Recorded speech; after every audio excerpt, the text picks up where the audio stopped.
In this section, we'll look at some of the happenings in the music industry and in literature.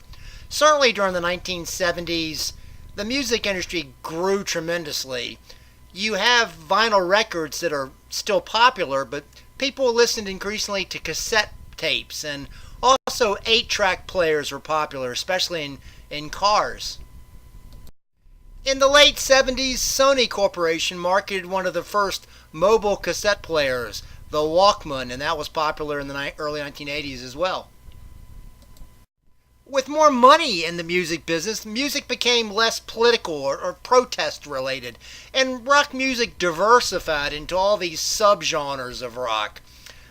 Some groups like Pink Floyd employed new instruments and recorded sounds, and you can see the famous Pink Floyd's Dark Side of the Moon album on the left here, which is one of the best-selling albums of all time. Other groups like the Moody Blues employed poetry and orchestras, and you can see one of their albums from the 70s, Moody Blues' Seven Sojourn album there in the middle. And you also see the beginning of what they called rock operas. That was themed albums, and you think of the Who, the rock group The Who, with this. They had done the rock opera Tommy in the late 60s, and in the early 70s there was the rock opera Quadrophenia, and that's shown on the right here.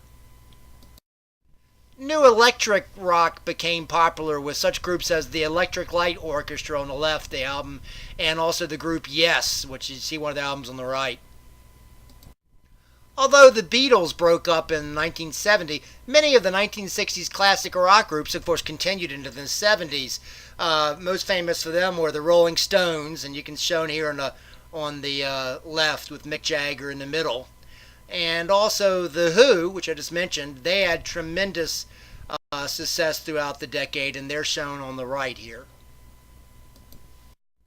In addition to the harder edge classic rock, some of the older folk traditions sort of continued with more soft rock singer-songwriters of the 70s. You tend to think of people like James Taylor, shown on the top right here, Carole King in the middle. You have America of the bottom right, and Crosby, Stills, Nash and Young, one of the first like supergroups. They all did solo albums as well. Of course, Bob Dylan continued, and he continues to the present day, and he was experimenting in different genres in the 1970s. There was a growth of so-called Southern rock in the 1970s, and you tend to think of groups like Lynyrd Skynyrd in the middle there, or you have groups like Marshall Tucker Band on the bottom right or the bottom left, the Allman Brothers. There were bands like the Outlaws that had a southern, almost country feel to some of the rock.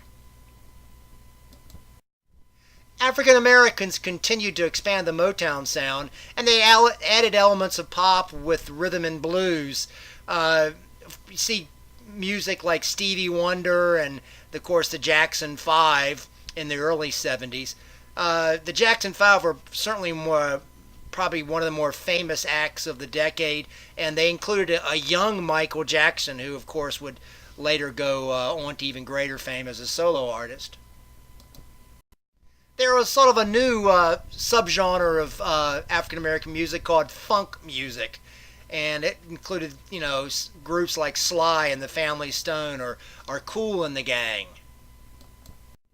Of course, one of the most famous genres of music in the decade was the growth of disco music, and you probably know what it is, but it's fast-paced dance music, and it was popularized by the group the Bee Gees, shown here on the right, and in the movie Saturday Night Fever with John Travolta, shown on the left. Perhaps you've seen it. Anyway, disco bars dance bars would pop up throughout the 1970s, and they always had a disco light show or reflection of light ball in the middle. And one of the more famous of the sort of disco party spots in the 1970s was New York City's famous Studio 54.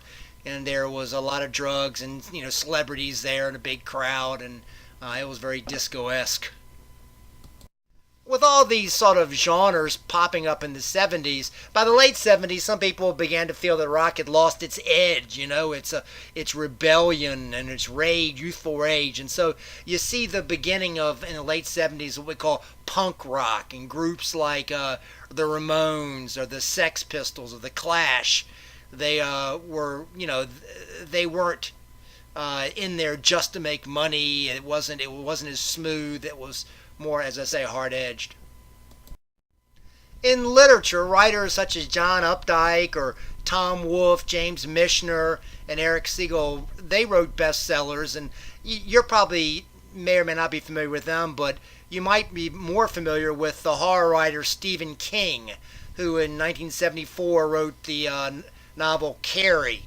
And of course, King went on to write a great number of horror movies that were made into television shows and the movies. When it came to nonfiction, self-help books and diet books were constantly in the top bestseller list throughout the 1970s. And you get, among other works, Alex Haley's book Roots, The Saga of an American Family. Haley was an African American, and he did his research and wrote a book about his family's history going all the way back to Africa, and that included the slave trade. And it was well written, and eventually it was made into a television series. And Roots was the television series. Roots was one of the first of the network's limited television series, and other networks followed with other series. In any event, this concludes the section on the 1970s music and literature.